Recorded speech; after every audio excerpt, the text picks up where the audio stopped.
سلام الله عليكم ورحمته وبركاته. ازيكم عاملين ايه؟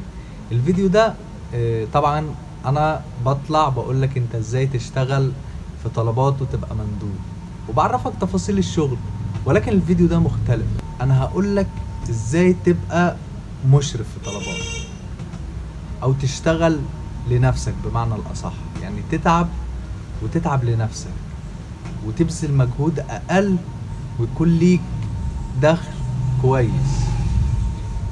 عشان تعرف كل التفاصيل دي اللي انا هقولها لك واللي محدش هيقولها لك غيري، فانت اشترك في القناة. احنا بسم الله ما شاء الله بنحقق مشاهدات كبيرة قوي، ولكن الاشتراكات ضعيفة.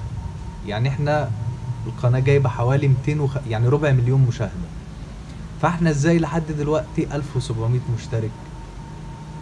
طب انت بتستفيد بمعلومة مني، انا مش عايز منك حاجه، كل اللي عايز منك ان انت الاشتراك في القناه ولايك وسيب لي كومنت، وانا بحاول على قد ما اقدر ارد على الكومنتات.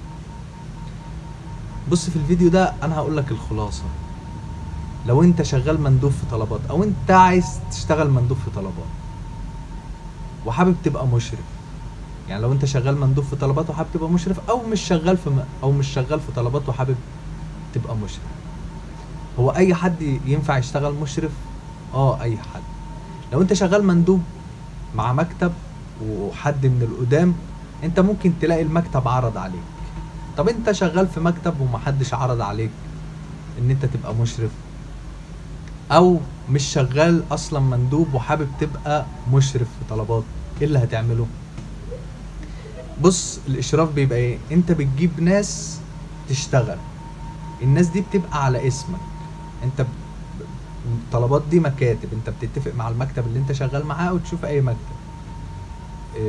طلبات بتبقى فاتحاله التعيينات، انه يجيب تعيينات ويشغلها، فالمكتب بياخد نسبة.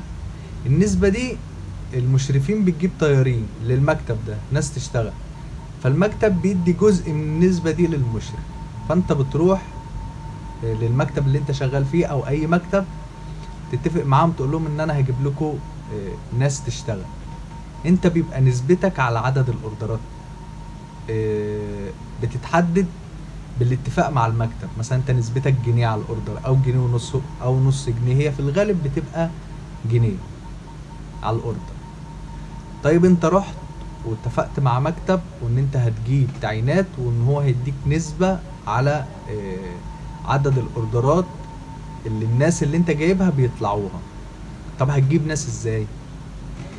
بص، كل واحد بدماغه. في ناس بتقعد تنزل اعلانات على الجروبات على الفيس وبتكلم ناس تعرفها على الواتس وتعرض عليهم الشغل وتجيبهم وتشغلهم، وفي ناس بتحب الشغلانة، وانت اول ما يكتمل معاك العدد 10 هتلاقي الناس اللي شغالين بدأت تجيب لك ناس قرايبها واصحابها يشتغلوا، فهتلاقي العدد بيزيد معاك واحدة واحدة. هما اصعب حاجة اول 10 تعيينات ليك، بتبقى صعبة ان انت تجمعهم. طب انت عايز تجمع العدد ده بسرعة، طبعا انا جات لي فكرة ان انا اصور وانا شغال، فالناس بتستفسر تخش، فانا بعرض عليهم انا الشغل 1 2 3. في اللي بيعجبه الشغل وبينزل يشتغل، ولما الشغل بيعجبه اكتر وهو شغال ويلاقي مثلا انه بيعرف يمسك فلوس ويشتغل، ومميزات ان هو بيشتغل مثلا حر ومحدش فوق دماغه، فيبدأ يجيب لك اصحابه، قرايبه، معارفه، حد في الشارع قابله قال له تقدم ازاي، فيبدأ العدد يزيد معاك واحدة واحدة. دي كانت طريقتي انا في الشغل. في ناس بتعمل اعلانات ممولة على الفيسبوك، يعني تعمل اعلان ممول بميزانية مثلا 500 جنيه. الاعلان ده مثلا تحدده يظهر مثلا لسن مثلا من 21 لحد مثلا 40 سنة، او مثلا من 18 سنة، هو التوظيف طلبات من 18 سنة. مثلا في الفيسبوك مثلا 5000 لو عملت اعلان ب 500 جنيه مثلا ممكن يشوفوا 10000 واحد. انت ال 10000 دول ممكن يجي لك منهم 5 6 7 على حسب انت ورزقك. يعني هيخش يكلمك ناس كتير، بس مش كل الناس اللي هتكلمك هتشتغل، بس هيجيب لك اللي هو ايه، كم مندوب انت تبدأ بيه. طبعا بيبقى ورقهم معروف، بيبقى لو هو هيشتغل بمكنه، صوره شخصيه ليه، وصور الرخص وصور البطايق. لو هو عجله صور البطايق وصوره شخصيه، بيبقى رقم التليفون في الحالتين. فانت بتاخد منه الورق وبتبعتهم للمكتب. المكتب بيبعتهم للشركه، بيعمل حاجه اسمها استعلام. الاستعلام بتاعه اتقبل، بيروح تاني يوم المقر يحضر المحاضره او المقابله، وتلاقيه تاني يوم او تالت يوم بالكتير الشركه بعتت الايميل بتاعه وينزل يشتغل. طب انت ما معكش ميزانيه للاعلانات، معكش مثلا ان انت تعمل اعلان ممول على الفيس، او مش عارف تعمل اعلان ممول على الفيس، فتبدا تنزل في الجروبات. وابعد عن جروبات طلبات، لان معظمهم دول بيبقوا مناديب وشغالين. مثلا نزل في الجروبات اللي بيتباع فيها حاجات، نزل في الجروبات اللي هي الناس بتدور فيها على وظايف كده. يعني اعمل اعلان كده وما تدفعوش ممول على الفيس، لا انت نزله، ابدأ شيره على الجروبات، وابدأ شيره عندك على الصفحة على الفيس، وشيره على الواتس، بحيث تجمع اكبر عدد يشتغل معاك. بيبقى المكتب مثلا محدد لك تارجت، انت لو جبت 10 او لو مثلا لو عملت 3000 اوردر هنخلي لك مثلا النسبة بتاعتك هنعليها لك. بتبقى زي نظام حوافز كده بيشجعك ان انت تشتغل. طب انت دلوقتي بقيت مشرف وبقى معاك تعيينات، هل بيقتصر ان انت تجيب تعيينات بس؟ لا، انت شغلانتك كمشرف انت بتبقى وسيط ما بين التعيينات اللي انت جايبها والشركة. وقع في مشكلة، معاه مشكلة في قبض، معاه مشكلة في اي حاجة، انت بتبعت للشركة. وطبعا انت في المكتب بيعينك كمشرف وبيدخلك الجروبات اللي بيبقى موجود فيها الطريق او الناس اللي معاها سيستم في الشركة. فانت بتبقى وسيط ما بينهم، عايز يزود شيفت، عايز يقفل شيفت، عايز معاه مشكلة في حاجة، بتبعت لهم، بتبقى وسيط ما بينه وما بين الشركة. انت بتبقى متابع بقى، قاعد على تليفونك او معاك لاب، لو الدنيا معاك كويسة كده فانت بتجيب لاب تشتغل عليه. بس مع الوقت بيبدأ العدد معاك يزيد، ويبدأ الدخل معاك يزيد.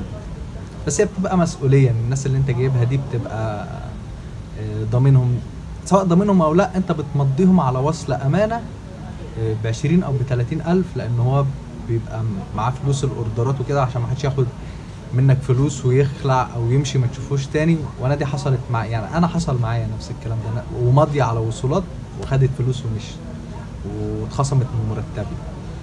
بس انا يعني بعرف اجيبها، يعني الفلوس دي اعرف اجيبها. ولكن انا بقول لك بنبهك يعني.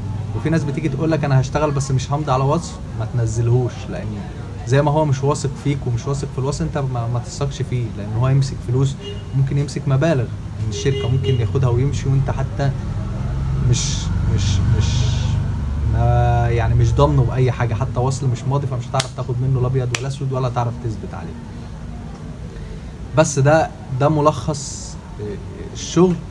ولو انت عايز تبدا يعني نزل على جروبات طلبات ان انت مثلا عايز تجيب تعيينات لاي مكتب وكده، هتلاقي كتير من المكاتب بتكلمك، وربنا يوفقك ان شاء الله. يعني ما تنساش زي ما انا بفيدك كده، تسيب لي كومنت جميل وتشترك في القناة.